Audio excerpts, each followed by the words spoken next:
Okay, so we all know Ellen DeGeneres has had her fair share of controversy, right? From the Be Kind facade crumbling to the toxic workplace allegations. But what if I told you there are some new files, some really dark secrets that are making people look at Ellen in a whole new light? I'm talking about two of her ex-girlfriends, two women she was deeply involved with, who both died in incredibly weird, tragic car crashes. And one of them, she's practically been erased from history. People are connecting the dots, looking at the bizarre circumstances surrounding these deaths, and wondering if there's something much, much darker going on here. We're going to dive into the forgotten first girlfriend, the Hollywood actress whose fiery crash shocked everyone, and the chilling questions that still linger. Now this story is going to make you rethink everything you thought you knew about Ellen. She had left before us, and as we were driving home, we saw a car, and it was split in two, and we heard sirens behind us, so it had just happened. Let's rewind way back, before Ellen was a household name, before the talk show, before the Be Kind mantra. Back in the late 70s, early 80s, when Ellen was just a struggling comedian trying to make it in New Orleans. This is where she met Kat Perkoff. Kat was Ellen's first serious girlfriend, a poet, and by all accounts, a really vibrant, creative soul. They were together for years, living together, sharing dreams, the whole 9 yards. But their relationship wasn't all sunshine and rainbows. According to reports, they had a massive argument one night in 1978 at a music venue. It was a big blow-up, the kind that leaves a mark. Kat, upset, left the venue alone.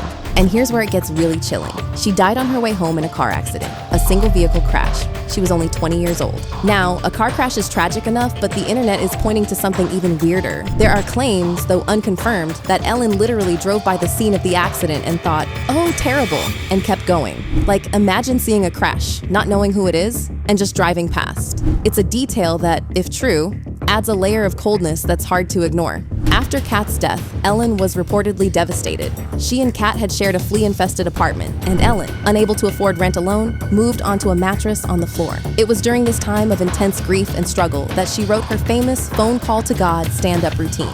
This routine, which she performed on Johnny Carson's Tonight Show in 1986, was a huge turning point in her career, launching her into stardom. So, from this incredibly dark, tragic moment, Ellen's career took off. It's a story that some people find a little too convenient, a little too perfectly timed. The internet is asking, what are the odds that this devastating loss directly led to her big break? Fast forward to the late 90s. Ellen is a huge star, and she's in a very public relationship with actress Anne Heche. Their relationship, from 1997 to 2000, was groundbreaking for LGBTQ+ visibility in Hollywood. They were the power couple, but their relationship ended abruptly in 2000. Anne later claimed she was blacklisted by Hollywood studios for a decade because of her relationship with Ellen. She said that 20th Century Fox executives threatened to fire her from her movie Volcano if she brought Ellen to the premiere. Anne refused to comply, and both women were allegedly ushered out of the premiere by security. This, Anne claimed, was the start of her being blacklisted. Then, in August 2022, Anne Heche died in a horrific car crash. She was driving her blue Mini Cooper at 90 miles per hour when she crashed into a house, igniting a fire that took 59 firefighters to extinguish. She sustained severe burns and a severe anoxic brain injury from smoke inhalation. She was declared brain dead and died a week later at age 53.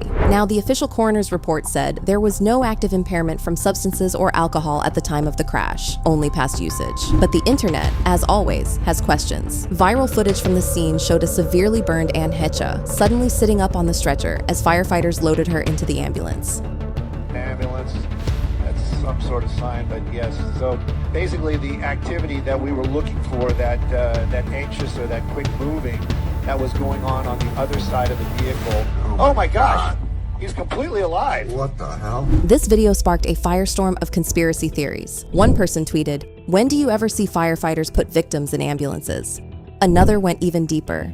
"I have so many problems with this video. She is in a body bag, but they're putting her in an ambulance? Why are they in a hurry to put her in an ambulance if she's dead? I thought the coroner takes the body away in a coroner's vehicle. If you've had blunt force trauma and smoke inhalation, how do you suddenly unzip a body bag pop straight up from being unconscious/dead? How come there are no ambulance drivers? The fireman don't seem surprised at all that she sat straight up. They just shoved her into the ambulance."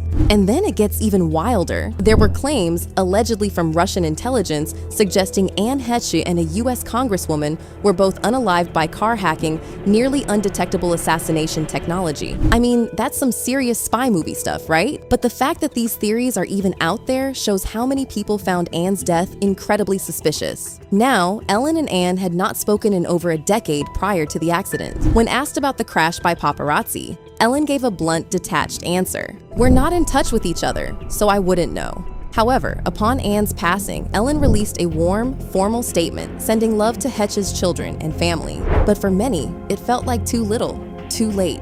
The internet was quick to point out the hypocrisy. This detached response, combined with the bizarre circumstances of both Kat Perkoff's and Anne Hetch's deaths, has people wondering about Ellen's past. The internet is full of comments like, "What are the odds that Ellen had 2 ex-girlfriends pass in car accidents?" And sounds pretty in character for Ellen given her history. And let's not forget the other whispers about Ellen. Back in 2012, Selena Gomez allegedly exposed Ellen for putting cameras in her bathroom. So in my dressing room, you have the bathroom with the cameras. So I put towels all over the cameras.